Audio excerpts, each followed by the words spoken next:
Bonjour Michel Onfray, Bonjour. très heureux de vous accueillir. Vous êtes philosophe, peut-être l'un des plus célèbres aujourd'hui en France, en tout cas parmi les vivants, traduit dans 25 pays, créateur de l'Université populaire de Caen. Vous publiez Le magnétisme des solstices aux éditions Flammarion, on y viendra tout à l'heure. Commençons peut-être par cette préface que vous signez, celle du livre de Didier Pleu, Françoise Dolto, La déraison pure. Vous y allez au vitriol, Michel Onfray. Vous parlez d'une femme toxique qui discrédite parents, éducateurs et enseignants. Mais qu'est-ce que vous reprochez à Françoise Dolto? Rien de très particulier, il suffit juste de l'écouter, de se dire qu'elle a dit beaucoup de sottises en matière de pédagogie, d'éducation, et que pendant des années, elle a servi une soupe sur les ondes qui a été terrible, en laissant croire aux parents que les enfants étaient le centre du monde, que les parents étaient toujours coupables, que les enfants voulaient, pour les garçons, coucher avec leur mère et tuer leur propre père. Il y a une espèce de délire sur l'idée que les inconscients communiqueraient, qu'on n'aurait même pas besoin du langage. Enfin, une pensée totalement magique qui a eu droit de citer parce que c'était la psychanalyse, parce que c'était une femme, parce que c'était la radio. Et elle a fait beaucoup de mal, me semble-t-il, parce qu'il suffit de regarder aujourd'hui où en sont les relations parents, enfants, ce que sont les enfants qu'on n'a pas construits, qu'on a déconstruits. Et je pense que je n'y vais pas au vitriol, parce que quand on se contente de lire ce qu'elle a écrit, d'écouter ce qu'elle a dit pendant des années, c'est sidérant de bêtises. Mais en même temps, c'est l'époque. Et on a dit Mais beaucoup de on bêtises. peut s'opposer à une école de pensée, Michel Onfray, sans vouloir décrédibiliser totalement quelqu'un, en affirmant qu'elle était pétiniste et que là, du coup, on peut plus l'écouter, Mais quoi. j'ai pas dit ça. J'ai juste dit. Ah non, non, non, mais j'ai pas dit elle est pétiniste donc on ne peut plus l'écouter. J'ai dit on ne peut plus l'écouter parce qu'elle dit des bêtises, virgule, elle était pétiniste, virgule, elle a menti sur son enfance et son adolescence, virgule, etc. C'est-à-dire donner des informations.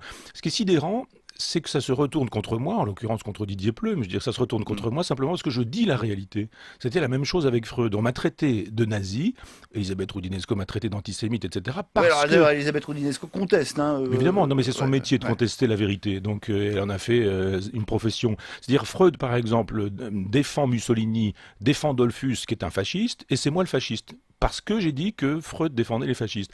On dit de Françoise Dolto qu'elle était abonnée à l'Action française, qu'elle avait des sympathies pour Pétain et que dans certaines lettres, elle dit heureusement que le maréchal arrive, ça va nous sortir de ce mauvais pas. Et c'est moi le méchant. Et ça, Elisabeth Roudinesco le reconnaît d'ailleurs. Bah, elle aurait du mal à. Enfin, je veux dire, Mm, mm. il y a quand même un certain nombre de choses qui sont dites là-dedans, qui sont vérifiables dans les correspondances, dans l'œuvre et dans le restant. Maintenant, c'est la pensée magique. Il y a des gens qui, dans les années 70, croyaient que la vérité du prolétariat était en Union soviétique et que la vérité des relations humaines se trouvait dans l'inconscient. Aujourd'hui, on en est revenu de l'Union soviétique, mais il y a toujours des gens qui considèrent que l'inconscient freudien, c'est l'inconscient tout court. C'est la névrose de Freud qu'on nous a présentée comme une vérité scientifique. Heureusement que les jeunes générations n'y croient plus beaucoup. La vieille génération, dont Elisabeth Roudinesco, y croit encore. Et cette vieille génération, elle est encore au pouvoir parce que, enfin, elle est encore beaucoup au pouvoir dans la presse. Il y a beaucoup de gens qui défendent cette vieille fiction freudienne ou dans un certain nombre de cabinets où aujourd'hui, ces gens-là font la loi. Didier Pleu est psychologue à Caen et il me dit toute la misère qu'il a pu récupérer simplement parce qu'on a fait savoir aux parents qu'ils avaient tort et que leurs enfants avaient systématiquement raison, qu'il n'y avait plus de loi en matière de pédagogie et que finalement il fallait laisser l'inconscient parler, il fallait laisser les enfants s'exprimer, qu'ils avaient le droit de crier, de sauter sur les sièges, de déchirer tout et de déchiqueter tout. Il y avait probablement une responsabilité, pas probablement, sûrement une responsabilité des parents et que les enfants n'étaient coupables de rien. Didier Pleu a écrit un certain nombre de livres sur l'enfant roi et il fait effectivement la démonstration que les enfants ont besoin d'éducation, de loi, d'autorité, d'ordre avec des choses du genre ça se fait, ça ne se fait pas, ça se dit, ça ne se dit pas, on se comporte comme ceci mais on ne se comporte pas comme cela. Françoise Dolto donnait systématiquement raison aux enfants et tort aux parents sous prétexte qu'ils éduquaient mal leurs enfants parce qu'ils ignoraient les mécanismes de leur inconscient. Mais C'est une fiction. Michel Onfray, il n'y a pas un peu de mesure à avoir? Il n'y a rien à sauver dans le travail de Françoise Dolto? Il y a des choses à sauver, mais indépendamment de Dolto ou de Freud, il y a des choses à sauver dans l'idée que la psychologie, et pas seulement la psychanalyse, mais la psychologie a surgi au XIXe siècle et nous a dit que nous étions fabriqués par un inconscient. L'idée que notre inconscient soit freudien, c'est une fiction. Que l'inconscient existe, ça oui, mais pas seulement l'inconscient de Freud. Aujourd'hui, quand on dit inconscient, tout le monde pense inconscient freudien. Et c'est bien la preuve qu'effectivement, il y a eu une espèce de totalitarisme du freudisme parce qu'il y a un inconscient et qu'il n'est pas obligatoirement freudien. Alors l'intérêt, si vraiment vous voulez me faire dire des choses positives sur la psychanalyse, c'est qu'effectivement, la psychanalyse a mis sur le devant de la scène qu'il y avait en nous des forces sombres, obscures et qu'il fallait s'en occuper. D'accord, allons-y pour ça.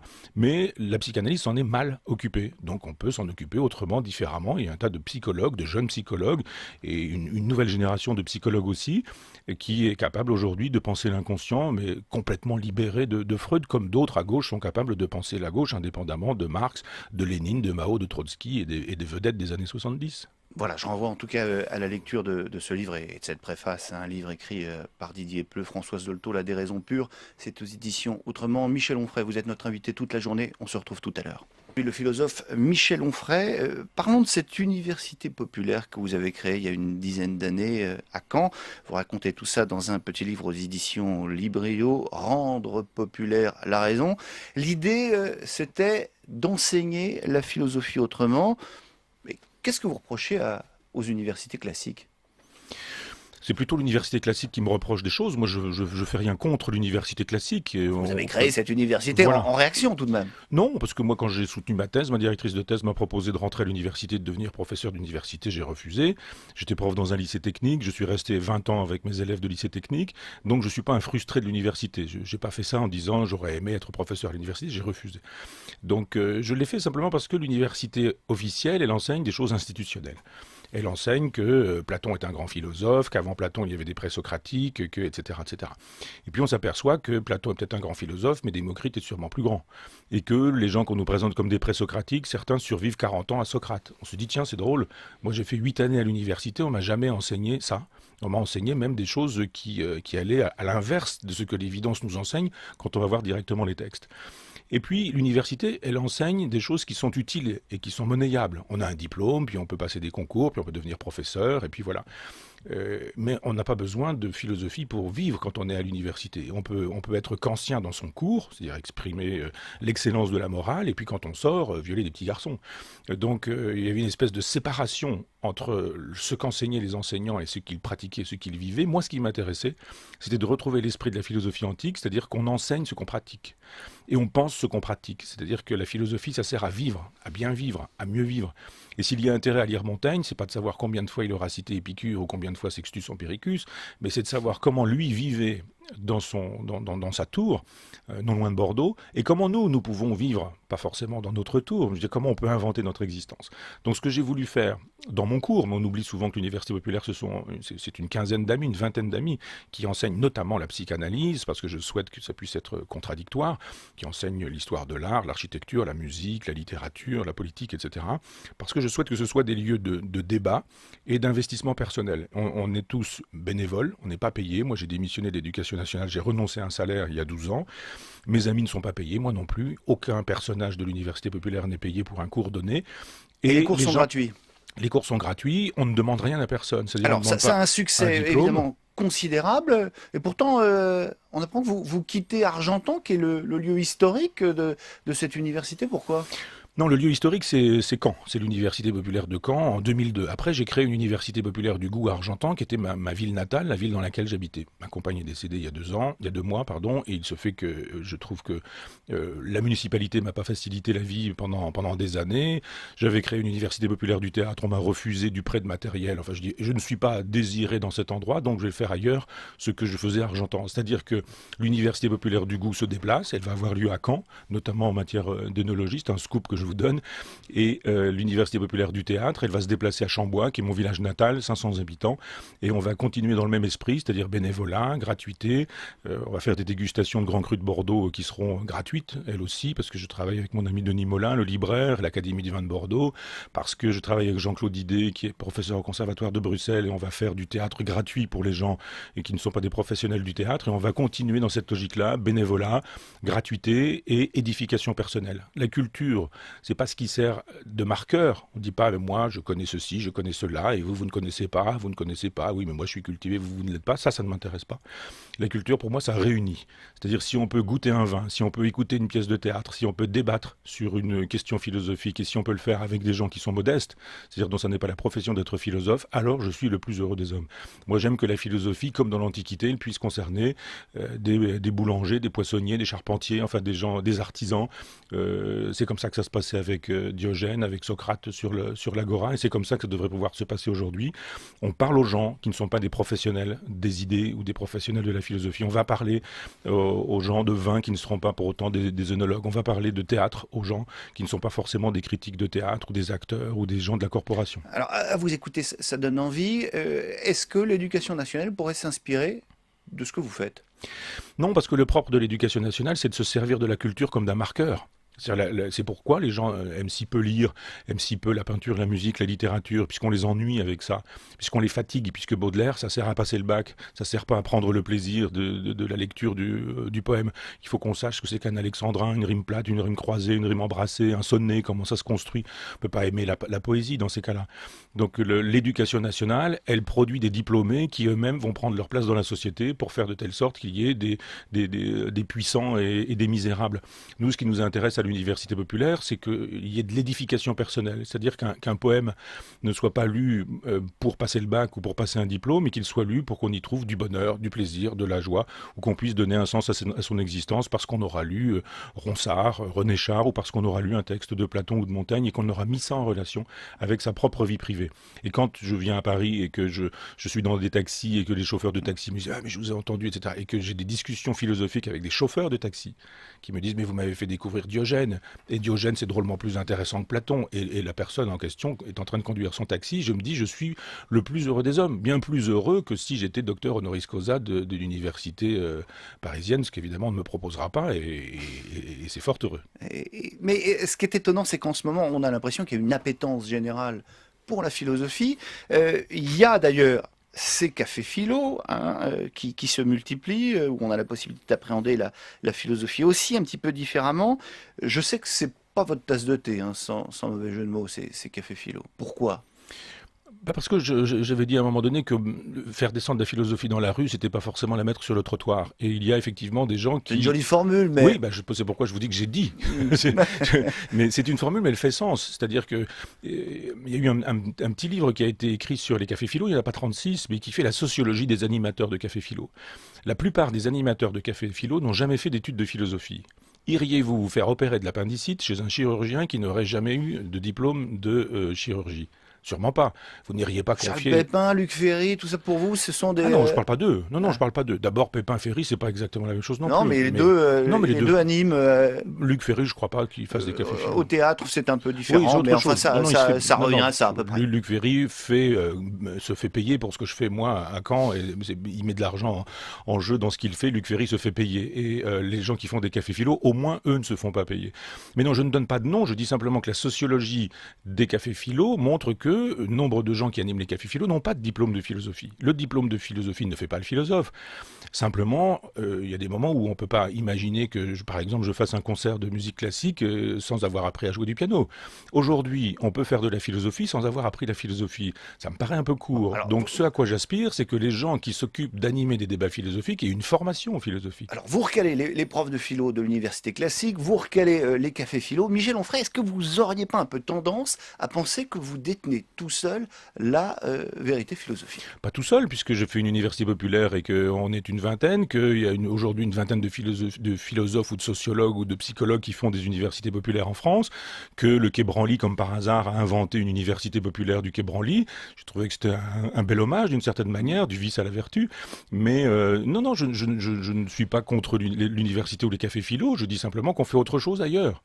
Et qu'il y a une demande philosophique, et vous avez bien raison de la constater. Et je dis, face à cette demande, je dirais, il y a des offres diverses et multiples.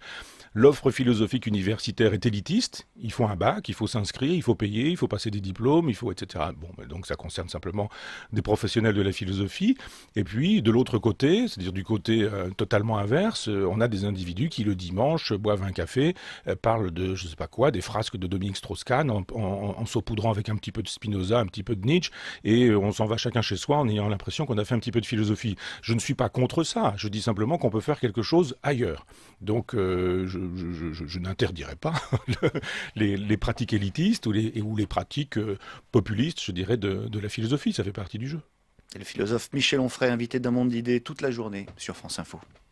Avec nous depuis ce matin, le philosophe Michel Onfray. Vous publiez Le magnétisme des solstices, c'est aux éditions Flammarion. En fait, c'est le cinquième volume de votre journal hédoniste, journal écrit au fil de l'eau, où l'on suit votre cheminement philosophique, vos rencontres, mais aussi vos agacements par rapport à l'actualité, agacements qui sont nombreux, ou vos lectures, avec quand même un peu en filigrane cette détestation, pardon du mot, mais de la religion catholique qui semble quand même un tout petit peu disproportionnée par rapport à l'influence de l'Église en France en 2013. Michel Onfray, pourquoi tant de hargne ? Non, il n'y a pas de la hargne contre le catholicisme, il y a simplement un travail de philosophe contre trois religions. Je pense qu'on oublie que je dis exactement la même chose sur le judaïsme et sur l'islam. Et un certain nombre de gens ont fait de moi un antisémite, d'autres un islamophobe, d'autres considèrent qu'avec mes propos sur le christianisme, je fais un éloge du blasphème. Je dis juste, est-ce qu'on peut encore être philosophe en France ? Est-ce qu'on peut encore fonctionner comme fonctionnaient les philosophes des Lumières au XVIIIe siècle, c'est-à-dire en faisant fonctionner la raison raisonnable et raisonnante ? Est-ce qu'on le peut, oui ou non ? Quand vous croyez vraiment que vous êtes empêché, vous avez l'impression que la religion met une chape de plomb sur la société française de 2013 ? Oui. Je pense que oui, qu'il y a effectivement, on peut parler de l'islam. L'islam est aujourd'hui dominant et prédominant dans notre civilisation. On tourne autour de ça, on tourne autour du pot, on n'en parle pas réellement. Il y a d'un côté des gens qui nous disent l'islam est une religion de paix, de tolérance et d'amour, ce qui n'est pas vrai. De l'autre côté, des gens qui considèrent que l'islam c'est immanquablement le terrorisme, c'est pas vrai non plus. Mais en revanche, c'est une religion qu'il faut déconstruire. Quand vous dites l'influence de l'Église, elle est réduite à zéro aujourd'hui en 2013, je ne crois pas. Je n'ai pas dit à zéro, mais non, enfin non, j'ai dit que pas grand-chose. Pas grand-chose. Elle n'était plus majoritaire comme elle a pu l'être au début du XXe siècle. Eh bien, moi, je pense qu'elle est majoritaire dans les têtes et dans les corps. C'est pas parce que les églises sont vides que les têtes sont vides aussi du christianisme. C'est-à-dire qu'aujourd'hui, les gens ne vont plus à l'église, ou un certain nombre de chrétiens mangent du boudin le vendredi saint, ou ne savent pas ce qui distingue l'ascension de l'assomption. Ça, c'est vrai. Le christianisme est en déshérence même chez les chrétiens. Mais il n'empêche que, on va pas rentrer dans le détail, mais dans les tribunaux, dans les hôpitaux, dans les écoles, le schéma chrétien fonctionne encore. Un exemple, c'est-à-dire que dans les tribunaux aujourd'hui, dans un tribunal, vous n'avez pas un crucifix. Si vous avez un crucifix, vous allez voir, on va tout de suite avoir des problèmes parce que laïcité, etc. Sauf qu'on part du principe, qui est un principe chrétien, que nous sommes libres, que nous avons le choix. Et que si nous avons un jour violé une petite fille, c'est que nous avions le choix et qu'on a choisi le mal. Donc on pose le principe que nous sommes libres, nous disposons d'un libre arbitre, nous avons le choix, nous sommes donc responsables, nous sommes donc coupables, nous sommes donc punissables. C'est un schéma sur lequel on ne revient pas, c'est un schéma chrétien. C'est un schéma chrétien, même si on n'est pas chrétien soi-même, il a été imposé par plus de 1000 ans de christianisme. On n'a pas choisi d'être délinquant. Moi, j'ai pas choisi d'être philosophe. Je me suis pas dit un jour j'ai le choix d'être philosophe ou j'ai le choix d'être délinquant. Tiens, je vais choisir philosophe.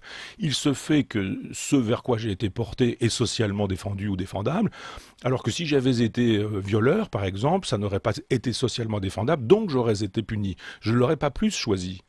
Mais dans la morale catholique, tout est à jeter ? Le aimez-vous les uns les autres ?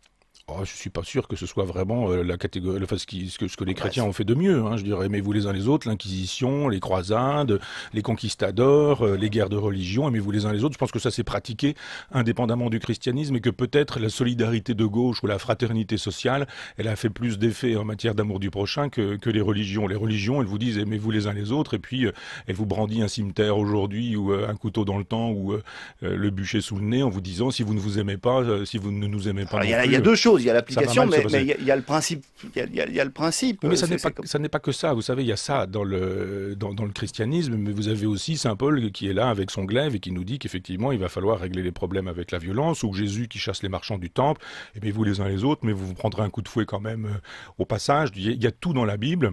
Il y a ce texte qui effectivement est formidable, pourquoi pas, aimez-vous les uns les autres, et puis il y a l'histoire. Et de Constantin jusqu'à aujourd'hui, aimez-vous les uns les autres, ça n'a quand même pas été vraiment le privilège du christianisme.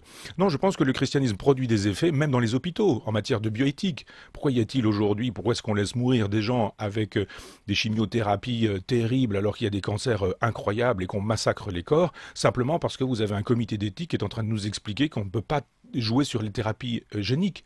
Simplement parce que le gène aujourd'hui, il est confisqué par les religieux. Donc vous voyez que les gens ne sont plus dans les églises, mais qu'en même temps, si on se retrouve dans les hôpitaux, on a un abord encore judéo-chrétien du corps. Et on ne va pas travailler sur des embryons, parce que les embryons, on dit que ce sont des personnes potentielles, une personne potentielle, c'est une personne réelle.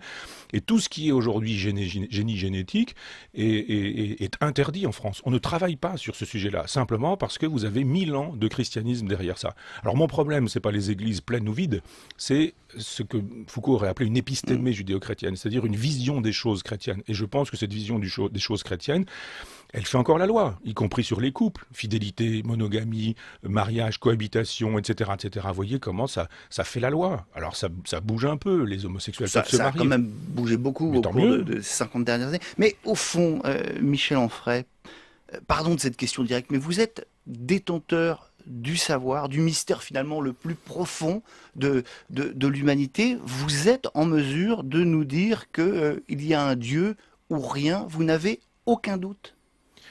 Ben, écoutez, moi je trouve toujours très étonnant qu'on me demande à moi de faire la preuve de l'inexistence de Dieu, alors que c'est à ceux qui disent que Dieu existe d'en faire la preuve.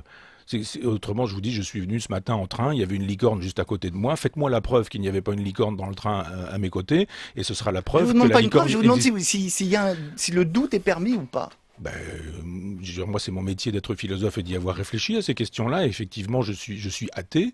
Je dis simplement à des gens qui nous disent que Dieu est mort, mais qu'il est descendu de la croix et que 3 jours après, il était toujours vivant, ou que Dieu ouvre la mer en deux et fait passer son peuple, ou que si les gens le pensent, le croient, le disent, qu'ils m'en fassent la démonstration. Pour l'instant, permettez-moi d'être sceptique, ou du moins, même, non, je supprime sceptique, mais permettez-moi de ne pas croire à ces fariboles. Je ne crois pas en Dieu, maintenant que des gens y croient. Je le sais bien, il y a des gens qui croient aux soucoupes volantes, comme Raël, il y a des gens qui croient à la réincarnation, il y a des gens qui pensent que les tables tournent, et je Et donne tout ça, c'est simplement... du même ordre. Oui, pour moi, oui. C'est de la pensée magique, c'est de la fiction, ce sont des histoires pour les enfants, c'est la même chose que le Père Noël. Et en même temps, dans votre livre, toutes les 2 pages, vous revenez sur Dieu. Il y a une forme d'obsession. Je crois pas, non. Ah, si je l'ai lu attentivement, c'est étonnant. On va pas faire de Euh, la psychanalyse, mais je crois pas, je parle d'art. Enfin, je sais pas, peut-être vous avez raison, il faudrait que je lise 4 pages pour voir si vous avez 2 fois raison. Mais en même temps, c'est quand même le gros problème. C'est difficile d'être athée aujourd'hui, on est seul. On est vraiment très seul. C'est-à-dire que les gens qui ne croient qu'au réel, enfin Nietzsche disait de la philosophie qu'elle devait permettre de se contenter du monde donné. Il y a peu de gens qui se contentent du monde donné. Il y a des gens qui veulent un arrière-monde, qui veulent un au-delà du monde, et qui veulent qu'après la mort, la vie continue, qui veulent qu'il y ait des expériences. Alors aujourd'hui, on va trouver ridicule ce que le christianisme enseigne au Vatican, mais en même temps, on nous explique qu'il y a des gens qui ont expérimenté l'après la mort, et qu'ils sont revenus, et qu'il y a un grand tunnel lumineux, ou ce genre de choses, ils ne s'aperçoivent même ce que pas. raconte Didier Van Kovlar dans le livre qui vient de paraître. Oui, voilà. Bon, ben, vous voyez qu'effectivement, la pensée magique fait toujours la loi, que les gens sont dans l'irrationnel et dans le désir de déraisonnable, et qu'il en va du travail de philosophe de déconstruire la déraison. Et c'est ce que j'essaie de faire. Et comme Dieu est quand même assez emblématique en matière de déraison, ben, effectivement, il est souvent présent sous ma plume. Merci Michel Onfray, merci d'avoir accepté notre invitation. Puis évidemment, je renvoie à ce livre qui paraît Le magnétisme des solstices, c'est aux éditions Flammarion. Merci beaucoup. À l'actualité, agacements qui sont nombreux ou vos lectures, avec quand même un peu en filigrane cette détestation, pardon du mot, mais de la religion catholique qui semble quand même un tout petit peu disproportionnée par rapport à l'influence de l'Église en France en 2013. Michel Onfray, pourquoi tant de hargne? Non, il n'y a pas de la hargne contre le catholicisme. Il y a simplement un travail de philosophe contre 3 religions. Je pense qu'on oublie que je dis exactement la même chose sur le judaïsme et sur l'islam. Et un certain nombre de gens ont fait de moi un antisémite, d'autres un islamophobe, d'autres considèrent qu'avec mes propos sur le christianisme, je fais un éloge du blasphème. Je dis juste, est-ce qu'on peut encore être philosophe en France? Est-ce qu'on peut encore fonctionner comme fonctionnaient les philosophes des Lumières au XVIIIe siècle, c'est-à-dire en faisant fonctionner la raison raisonnable et raisonnante? Est-ce qu'on le peut, oui ou non? Quand vous Vous me croyez dites, vraiment que vous êtes empêché, vous avez l'impression que la religion met une chape de plomb sur la société française de 2013? oui, je pense que oui, qu'il y a effectivement, on peut parler de l'islam. L'islam est aujourd'hui dominant et prédominant dans notre civilisation. On tourne autour de ça, on tourne autour du pot, on n'en parle pas réellement. Il y a d'un côté des gens qui nous disent l'islam est une religion de paix, de tolérance et d'amour, ce qui n'est pas vrai. De l'autre côté, des gens qui considèrent que l'islam c'est immanquablement le terrorisme, c'est pas vrai non plus. Mais en revanche, c'est une religion qu'il faut déconstruire. Quand vous dites l'influence de l'Église, elle est réduite à zéro aujourd'hui en 2013, je ne crois pas. J'ai pas dit à zéro, mais Non, non, enfin j'ai dit que pas grand-chose. Pas grand-chose. elle n'était plus majoritaire comme elle a pu l'être au début du XXe siècle. Eh bien, moi, je pense qu'elle est majoritaire dans les têtes et dans les corps. C'est pas parce que les églises sont vides que les têtes sont vides aussi du christianisme. C'est-à-dire qu'aujourd'hui, les gens ne vont plus à l'église, ou un certain nombre de chrétiens mangent du boudin le vendredi saint, ou ne savent pas ce qui distingue l'ascension de l'assomption. Ça, c'est vrai. Le christianisme est en déshérence même chez les chrétiens. Mais il n'empêche que, on va pas rentrer dans le détail, mais dans les tribunaux, dans les hôpitaux, dans les écoles, le schéma chrétien fonctionne encore. Un exemple, c'est-à-dire que dans les tribunaux aujourd'hui, dans un tribunal, vous n'avez pas un crucifix. Si vous avez un crucifix, vous allez voir, on va tout de suite avoir des problèmes parce que laïcité, etc. Sauf qu'on part du principe, qui est un principe chrétien, que nous sommes libres, que nous avons le choix, et que si nous avons un jour violé une petite fille, c'est que nous avions le choix, et qu'on a choisi le mal. Donc on pose le principe que nous sommes libres, nous disposons d'un libre arbitre, nous avons le choix, nous sommes donc responsables, nous sommes donc coupables, nous sommes donc punissables. C'est un schéma sur lequel on ne revient pas, c'est un schéma chrétien. C'est un schéma chrétien, même si on n'est pas chrétien soi-même, il a été imposé par plus de 1000 ans de christianisme. On n'a pas choisi d'être délinquant. Moi, j'ai pas choisi d'être philosophe. Je me suis pas dit un jour j'ai le choix d'être philosophe ou j'ai le choix d'être délinquant. Tiens, je vais choisir philosophe. Il se fait que ce vers quoi j'ai été porté est socialement défendu ou défendable, alors que si j'avais été violeur, par exemple, ça n'aurait pas été socialement défendable, donc j'aurais été puni. Je ne l'aurais pas plus choisi. Voyez Mais dans la comment. morale catholique, tout est à jeter. Le aimez-vous les uns les autres. Oh, je suis pas sûr que ce soit vraiment la catégorie, enfin, ce que les Bah, chrétiens ont fait de mieux. Hein. Je dirais, aimez-vous les uns les autres, l'Inquisition, les croisades, les conquistadors, les guerres de religion, aimez-vous les uns les autres. Je pense que ça s'est pratiqué indépendamment du christianisme et que peut-être la solidarité de gauche ou la fraternité sociale, elle a fait plus d'effet en matière d'amour du prochain que les religions. Les religions, elles vous disent aimez-vous les uns les autres et puis elles vous brandissent un cimetière aujourd'hui ou un couteau dans le temps ou le bûcher sous le nez en vous disant si vous ne vous aimez pas, si vous ne nous aimez pas alors, non il y a plus. deux choses. Il y a Ça va l'application, mal se mais passer. il y a le principe. Il y a le principe. Oui, mais ça n'est dans sa tour, non loin de Bordeaux. Et comment nous pouvons vivre, pas forcément dans notre tour, je veux dire, comment on peut inventer notre existence. Donc ce que j'ai voulu faire dans mon cours, mais on oublie souvent que l'université populaire, c'est une quinzaine d'amis, une vingtaine d'amis, qui enseignent notamment la psychanalyse, parce que je souhaite que ça puisse être contradictoire, qui enseignent l'histoire de l'art, l'architecture, la musique, la littérature, la politique, etc. Parce que je souhaite que ce soit des lieux de débat et d'investissement personnel. On est tous bénévoles, on n'est pas payés. Moi, j'ai démissionné de l'éducation nationale, j'ai renoncé à un salaire il y a 12 ans. Mes amis ne sont pas payés, moi non plus. Aucun personnage de l'université populaire n'est payé pour un cours donné. Et les Et cours sont gratuits. les cours sont gratuits, on ne demande rien à personne. C'est-à-dire, on Alors, ne demande ça a pas un un succès diplôme. évidemment considérable. Et pourtant, on apprend que vous quittez Argentan, qui est le lieu historique de cette université. Pourquoi? Non, le lieu historique, c'est Caen. C'est l'université populaire de Caen en 2002. Après, j'ai créé une université populaire du Goût à Argentan, qui était ma ville natale, la ville dans laquelle j'habitais. Ma compagne est décédée il y a 2 mois, pardon, et il se fait que je trouve que la municipalité m'a pas facilité la vie pendant des années. J'avais créé une université populaire du théâtre, on m'a refusé du prêt de matériel. Enfin, je dis, je ne suis pas désiré dans cet endroit, donc je vais faire ailleurs ce que je faisais à Argentan. C'est-à-dire que l'université populaire du Goût se déplace, elle va avoir lieu à Caen, notamment en matière d'énologie. C'est un scoop que je vous donne. Et l'Université populaire du théâtre, elle va se déplacer à Chambois, qui est mon village natal, 500 habitants, et on va continuer dans le même esprit, c'est-à-dire bénévolat, gratuité.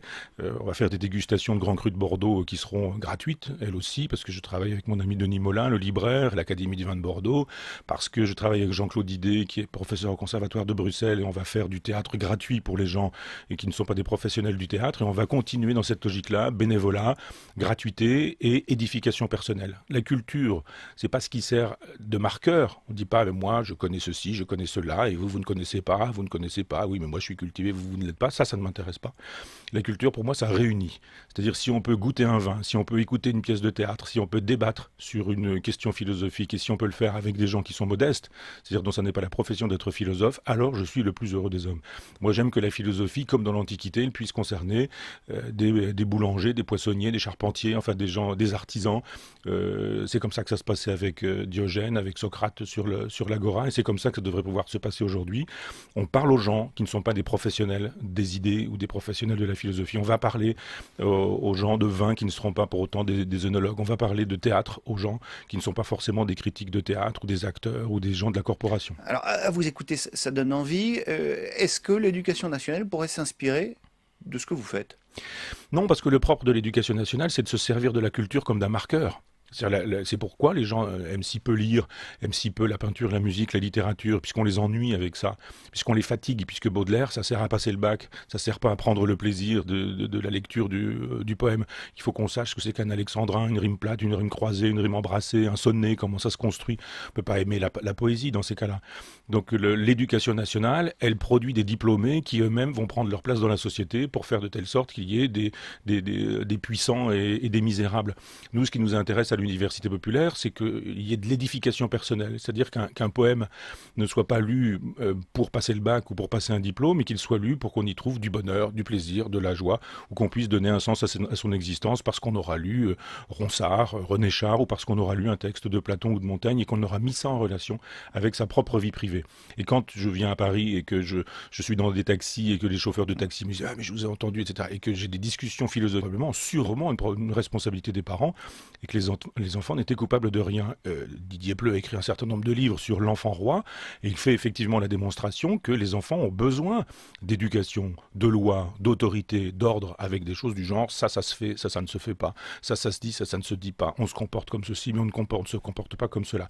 Françoise Dolto donnait systématiquement raison aux enfants et tort aux parents sous prétexte qu'ils éduquaient mal leurs enfants parce qu'ils ignoraient les mécanismes de leur inconscient. C'est une fiction. Michel Onfray, il n'y a pas un peu de mesure à avoir? Il n'y a rien à sauver dans le travail de Françoise Dolto? Il y a des choses à sauver, mais indépendamment de Dolto ou de Freud, il y a des choses à sauver dans l'idée que la psychologie, et pas seulement la psychanalyse, mais la psychologie a surgi au XIXe siècle et nous a dit que nous étions fabriqués par un inconscient. L'idée que notre inconscient soit freudien, c'est une fiction. Que l'inconscient existe, ça oui, mais pas seulement l'inconscient de Freud. Aujourd'hui, quand on dit inconscient, tout le monde pense inconscient freudien. Et c'est bien la preuve qu'effectivement, il y a eu une espèce de totalitarisme du freudisme parce qu'il y a un inconscient et qu'il n'est pas obligatoirement freudien. Alors l'intérêt, si vraiment vous voulez me faire dire des choses positives sur la psychanalyse, c'est qu'effectivement, la psychanalyse a mis sur le devant de la scène qu'il y avait en nous des forces sombres, obscures et qu'il fallait s'en occuper. D'accord, allons-y pour ça. Mais la psychanalyse s'en est mal occupée. Donc on peut s'en occuper autrement, différemment. Il y a un tas de psychologues, de jeunes psychologues, et une nouvelle génération de psychologues aussi, qui est capable aujourd'hui de penser l'inconscient, mais complètement libéré de Freud, comme d'autres à gauche sont capables de penser la gauche, indépendamment de Marx, de Lénine, de Mao, de Trotsky et des vedettes des années 70. Voilà, je renvoie en tout cas à la lecture de ce livre et de cette préface, un livre écrit par Didier Pleu, Françoise Dolto, La déraison pure. C'est aux éditions Autrement. Michel Onfray, vous êtes notre invité toute la journée. On se retrouve tout à l'heure. Le philosophe Michel Onfray, parlons de cette université populaire que vous avez créée il y a une dizaine d'années à Caen. Vous racontez tout ça dans un petit livre aux éditions Librio, Rendre populaire la raison. L'idée, c'était d'enseigner la philosophie autrement. Mais qu'est-ce que vous reprochez aux universités classiques? C'est plutôt l'université classique qui me reproche des choses. Moi, je fais rien contre l'université classique. Vous avez créé cette université Voilà. en réaction tout de même. Non, parce que moi, quand j'ai soutenu ma thèse, ma directrice de thèse m'a proposé de rentrer à l'université, de devenir professeur d'université. J'ai refusé. J'étais prof dans un lycée technique. Je suis resté 20 ans avec mes élèves de lycée technique. Donc, je ne suis pas un frustré de l'université. Je n'ai pas fait ça en disant j'aurais aimé être professeur à l'université. J'ai refusé. Donc, je l'ai fait simplement parce que l'université officielle, elle enseigne des choses institutionnelles. Elle enseigne que Platon est un grand philosophe, qu'avant Platon il y avait des présocratiques, que etc., etc. Et puis on s'aperçoit que Platon est peut-être un grand philosophe, mais Démocrite est sûrement plus grand. Et que les gens qu'on nous présente comme des présocratiques, certains survivent 40 ans à Socrate. On se dit tiens c'est drôle, moi j'ai fait 8 années à l'université, on m'a jamais enseigné ça. On m'a enseigné même des choses qui allaient à l'inverse de ce que l'évidence nous enseigne quand on va voir directement les textes. Et puis l'université, elle enseigne des choses qui sont utiles et qui sont monnayables. On a un diplôme, puis on peut passer des concours, puis on peut devenir professeur, et puis voilà. Mais on n'a pas besoin de philosophie pour vivre quand on est à l'université. On peut être kantien dans son cours, c'est-à-dire exprimer l'excellence de la morale, et puis quand on sort, violer des petits garçons. Donc il y avait une espèce de séparation entre ce qu'enseignaient les enseignants et ce qu'ils pratiquaient, ce qu'ils vivaient. Moi, ce qui m'intéressait, c'était de retrouver l'esprit de la philosophie antique, c'est-à-dire qu'on enseigne ce qu'on pratique. Et on pense ce qu'on pratique. C'est-à-dire que la philosophie, ça sert à vivre, à bien vivre, à mieux vivre. Et s'il y a intérêt à lire Montaigne, c'est pas de savoir combien de fois il aura cité Épicure ou combien de fois Sextus Empiricus, mais c'est de savoir comment lui vivait dans son... Bonjour Michel Onfray. Bonjour. Très heureux de vous accueillir. Vous êtes philosophe, peut-être l'un des plus célèbres aujourd'hui en France, en tout cas parmi les vivants, traduit dans 25 pays, créateur de l'Université populaire de Caen. Vous publiez Le magnétisme des solstices aux éditions Flammarion, on y viendra tout à l'heure. Commençons peut-être par cette préface que vous signez, celle du livre de Didier Pleu, Françoise Dolto, La déraison pure. Vous y allez au vitriol, Michel Onfray. Vous parlez d'une femme toxique qui discrédite parents, éducateurs et enseignants. Mais qu'est-ce que vous reprochez à Françoise Dolto ? Rien de très particulier, il suffit juste de l'écouter, de se dire qu'elle a dit beaucoup de sottises en matière de pédagogie, d'éducation, et que pendant des années, elle a servi une soupe sur les ondes qui a été terrible, en laissant croire aux parents que les enfants étaient le centre du monde, que les parents étaient toujours coupables, que les enfants voulaient, pour les garçons, coucher avec leur mère et tuer leur propre père. Il y a une espèce de délire sur l'idée que les inconscients communiqueraient, qu'on n'aurait même pas besoin du langage. Enfin, une pensée totalement magique qui a eu droit de citer parce que c'était la psychanalyse, parce que c'était une femme, parce que c'était la radio. Et elle a fait beaucoup de mal, me semble-t-il, parce qu'il suffit de regarder aujourd'hui où en sont les relations parents, enfants, ce que sont les enfants qu'on n'a pas construits, qu'on a déconstruits. Et je pense que je n'y vais pas au vitriol, parce que quand on se contente de lire ce qu'elle a écrit, d'écouter ce qu'elle a dit pendant des années, c'est sidérant de bêtises. Mais en même temps, c'est l'époque. Et on a dit beaucoup de bêtises. On peut s'opposer à une école de pensée, Michel Onfray, sans vouloir décrédibiliser totalement quelqu'un, en affirmant qu'elle était pétiniste et que là, du coup, on peut plus l'écouter. Mais j'ai pas dit ça. J'ai juste dit. Ah non, non, non, mais j'ai pas dit elle est pétiniste, donc on ne peut plus l'écouter. J'ai dit on ne peut plus l'écouter parce qu'elle dit des bêtises, virgule, elle était pétiniste, virgule, elle a menti sur son enfance et son adolescence, virgule, etc. C'est-à-dire donner des informations. Ce qui est sidérant, c'est que ça se retourne contre moi, en l'occurrence contre Didier Pleu, mais je veux dire ça se retourne contre moi simplement parce que je dis la réalité.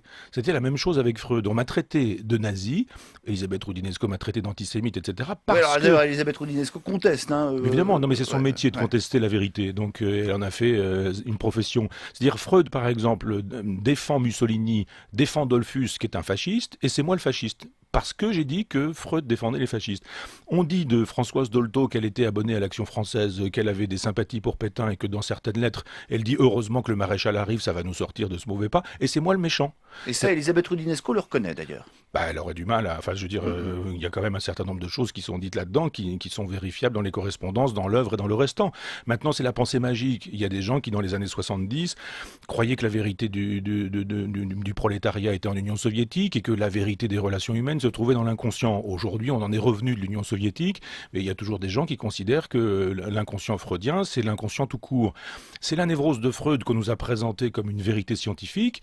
Heureusement que les jeunes générations n'y croient plus beaucoup. La vieille génération, dont Elisabeth Roudinesco, y croit encore. Et cette vieille génération, elle est encore au pouvoir parce que, enfin, elle est encore beaucoup au pouvoir dans la presse.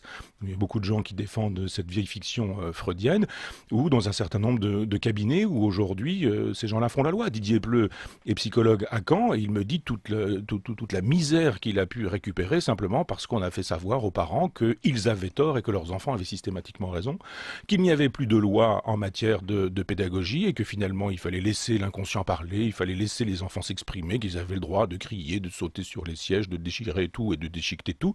Il y avait probablement une responsabilité, pas profite, avec des chauffeurs de taxi qui me disent mais vous m'avez fait découvrir Diogène et Diogène c'est drôlement plus intéressant que Platon et la personne en question est en train de conduire son taxi, je me dis je suis le plus heureux des hommes, bien plus heureux que si j'étais docteur honoris causa de l'université parisienne, ce qu'évidemment on ne me proposera pas et c'est fort heureux. Mais ce qui est étonnant, c'est qu'en ce moment, on a l'impression qu'il y a une appétence générale pour la philosophie. Il y a d'ailleurs ces cafés philo qui se multiplient, où on a la possibilité d'appréhender la philosophie aussi un petit peu différemment. Je sais que c'est pas votre tasse de thé, hein, sans mauvais jeu de mots, ces cafés philo. Pourquoi? Parce que j'avais dit à un moment donné que faire descendre la philosophie dans la rue, c'était pas forcément la mettre sur le trottoir. Et il y a effectivement des gens C'est une qui... jolie formule, mais... Oui, c'est pourquoi je vous dis que j'ai dit. Mais c'est une formule, mais elle fait sens. C'est-à-dire que il y a eu un petit livre qui a été écrit sur les cafés philo, il n'y en a pas 36, mais qui fait la sociologie des animateurs de café philo. La plupart des animateurs de café philo n'ont jamais fait d'études de philosophie. Iriez-vous vous faire opérer de l'appendicite chez un chirurgien qui n'aurait jamais eu de diplôme de chirurgie? Sûrement pas. Vous n'iriez pas Charles confier... Pépin, Luc Ferry, tout ça pour vous, ce sont des... Ah non, je parle pas d'eux. Non, Ah. je parle pas d'eux. D'abord, Pépin Ferry, c'est pas exactement la même chose non Non, plus. mais Non, mais les deux animent Luc Ferry, je crois pas qu'il fasse des cafés philo. au théâtre, c'est un peu Oui, différent, c'est autre mais enfin, chose. Non, non, ça non, revient non. à ça à peu près. Luc Ferry se fait payer pour ce que je fais moi à Caen. Et il met de l'argent en jeu dans ce qu'il fait. Luc Ferry se fait payer. Et les gens qui font des cafés philo, au moins eux ne se font pas payer. Mais non, je ne donne pas de nom. Je dis simplement que la sociologie des cafés philo montre que nombre de gens qui animent les cafés philo n'ont pas de diplôme de philosophie. Le diplôme de philosophie ne fait pas le philosophe. Simplement, il y a des moments où on ne peut pas imaginer que, par exemple, je fasse un concert de musique classique sans avoir appris à jouer du piano. Aujourd'hui, on peut faire de la philosophie sans avoir appris la philosophie. Ça me paraît un peu court. Alors, Donc, ce à quoi j'aspire, c'est que les gens qui s'occupent d'animer des débats philosophiques aient une formation en philosophie. alors, vous recalez les profs de philo de l'université classique, vous recalez les cafés philo. Michel Onfray, est-ce que vous auriez pas un peu tendance à penser que vous détenez tout seul la vérité philosophique? Pas tout seul, puisque je fais une université populaire et qu'on est une vingtaine, qu'il y a aujourd'hui une vingtaine de philosophes ou de sociologues ou de psychologues qui font des universités populaires en France, que le Quai Branly, comme par hasard, a inventé une université populaire du Quai Branly. Je trouvais que c'était un bel hommage, d'une certaine manière, du vice à la vertu. Mais non, je ne suis pas contre l'université ou les cafés philo, je dis simplement qu'on fait autre chose ailleurs. Et qu'il y a une demande philosophique, et vous avez bien raison de la constater. Et je dis, face à cette demande, je dirais, il y a des offres diverses et multiples. L'offre philosophique universitaire est élitiste. Il faut un bac, il faut s'inscrire, il faut payer, il faut passer des diplômes, il faut etc. Bon, donc ça concerne simplement des professionnels de la philosophie. Et puis, de l'autre côté, c'est-à-dire du côté totalement inverse, on a des individus qui, le dimanche, boivent un café, parlent de, je sais pas quoi, des frasques de Dominique Strauss-Kahn, en saupoudrant avec un petit peu de Spinoza, un petit peu de Nietzsche, et on s'en va chacun chez soi en ayant l'impression qu'on a fait un petit peu de philosophie. Je ne suis pas contre ça. Je dis simplement qu'on peut faire quelque chose ailleurs. Donc, je n'interdirais pas les pratiques élitistes ou les pratiques populistes, je dirais, de la philosophie. Ça fait partie du jeu. Et le philosophe Michel Onfray, invité d'un monde d'idées toute la journée sur France Info. Avec nous depuis ce matin, le philosophe Michel Onfray. Vous publiez Le magnétisme des solstices, c'est aux éditions Flammarion. En fait, c'est le cinquième volume de votre journal hédoniste, journal écrit au fil de l'eau, où l'on suit votre cheminement philosophique, vos rencontres, mais aussi vos agacements par rapport